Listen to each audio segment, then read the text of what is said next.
Sebagai negara yang merdeka dan berdaulat, Indonesia berhak menjalin hubungan internasional dengan negara-negara di dunia.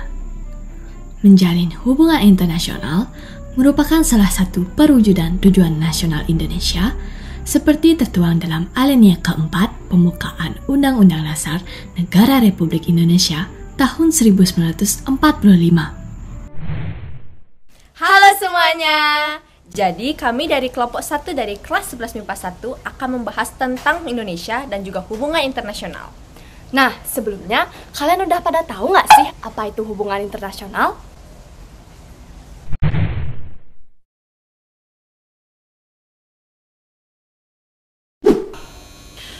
Hubungan internasional adalah suatu interaksi yang dilakukan oleh antar negara untuk mencapai tujuan bersama atau kepentingan internasional.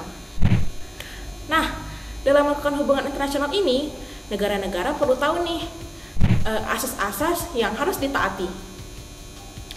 Nah, asas-asas yang harus ditaati ini ada 3. Yang pertama ada asas teritorial, yang dimana asas teritorial ini didasarkan pada kekuasaan negara atas daerahnya. Yang kedua yaitu asas kebangsaan. Nah, asas kebangsaan ini didasarkan pada kekuasaan negara untuk warga negaranya. Terakhir, yaitu ada asas kepentingan umum. Asas kepentingan umum ini didasarkan pada wewenang negara untuk melindungi dan mengatur kepentingan dalam kehidupan bermasyarakat.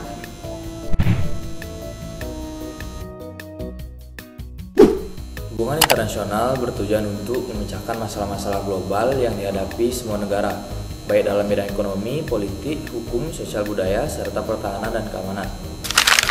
Tujuan ini diwujudkan melalui beberapa sarana, yakni yang pertama ada diplomasi, yang merupakan proses komunikasi antar pelaku hubungan internasional melalui wakil tertentu untuk mencapai tujuan atau kesepakatan bersama. Selanjutnya ada propaganda, suatu upaya sistematis untuk mempengaruhi publik agar bereaksi sesuai dengan yang diinginkan sang propagandis. Lalu ada juga sarana ekonomi dan kekuatan militer. Selanjutnya, ada beberapa faktor pendorong suatu negara melakukan hubungan internasional. Nah, faktor tersebut dapat berasal dari dalam negeri maupun dari luar negeri.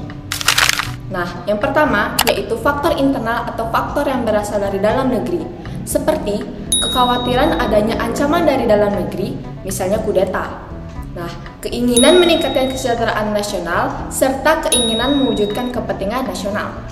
Lalu, adapun faktor eksternal atau faktor yang berasal dari luar negeri, seperti membangun komunikasi antar negara, mewujudkan tatanan dunia baru, serta adanya ketergantungan antar negara, di mana suatu negara dalam menjalankan kehidupannya tidak bisa hanya bertumpu pada kemampuannya sendiri. Nah, teman-teman, semua pihak yang dapat dibebani oleh hak dan kewajiban sebagaimana diatur dalam hubungan internasional ini kita sebut sebagai subjek hukum internasional. Pihak-pihak ini meliputi negara, organisasi internasional, tahta suci atau Vatikan, Palang Merah Internasional, pihak berperang, serta individu. Indonesia sendiri mengatur hubungan internasional dalam beberapa sumber hukum, yakni sila kedua Pancasila yang berbunyi kemanusiaan yang adil dan beradab. Selanjutnya ada alinea keempat Undang-Undang Dasar 1945. Lalu ada juga pasal 11 dan pasal 13 ayat 1-3. Selanjutnya ada Undang-Undang Nomor 37 Tahun 1999 tentang hubungan luar negeri dan Undang-Undang Nomor 24 Tahun 2000 tentang perjanjian internasional. Hubungan internasional dapat dilaksanakan dalam beberapa bentuk, yakni yang pertama ada kerjasama bilateral. Kerjasama bilateral merupakan kerjasama yang dilakukan oleh dua negara. Contohnya, kerjasama Indonesia-Jerman, di mana Indonesia mengekspor kopi, teh, tembakau, dan minyak sawit ke Jerman, sementara Jerman mengekspor barang elektronik ke Indonesia. Selanjutnya, yang kedua ada kerjasama regional. Kerjasama regional merupakan kerjasama antar negara di satu kawasan tertentu. Contohnya, ASEAN untuk membangun kerjasama antara negara-negara di wilayah Asia Tenggara. Selanjutnya, yang ketiga ada kerjasama multilateral. Nah, kerjasama multilateral merupakan kerjasama yang dilakukan lebih dari dua negara yang tidak dibatasi dengan kawasan maupun wilayah tertentu. Contohnya ada PBB, WHO, dan G20 yang baru saja dilaksanakan sebelumnya. Nah, selanjutnya yaitu ada politik luar negeri Indonesia, yang dimana politik luar negeri Indonesia ini merupakan suatu kebijakan, sikap, dan langkah yang diambil oleh pemerintah Indonesia dalam rangka menghadapi permasalahan internasional guna mencapai tujuan nasional.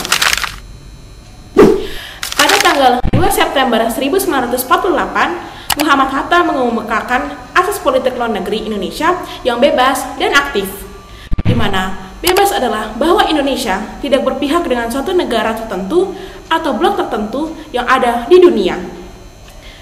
Sedangkan aktif yaitu negara Indonesia selalu ikut berperan dalam memberikan solusi atas permasalahan internasional dan menciptakan perdamaian dunia.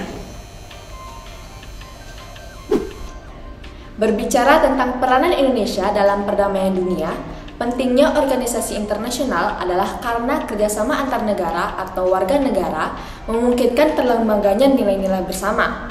Bentuk dukungan bangsa Indonesia dalam mewujudkan perdamaian dunia melalui organisasi internasional yakni sebagai berikut. Nah, yang pertama, Indonesia merupakan salah satu pelopor berdirinya ASEAN yang bertujuan menjaga stabilitas perdamaian regional Asia Tenggara.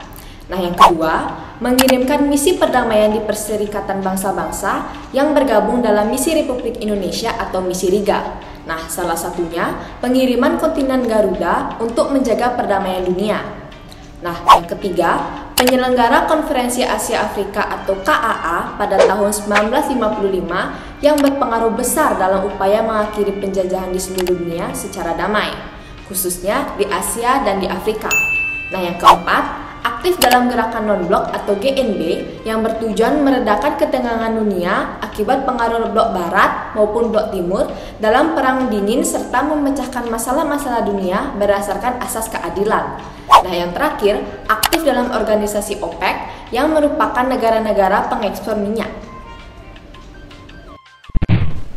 Setelah mengetahui bagaimana serba-serbi Indonesia dan hubungan internasional, kita tentu tahu bahwa dengan memahami hubungan internasional dapat memberikan manfaat yang besar dalam berbagai aspek kehidupan bangsa Indonesia.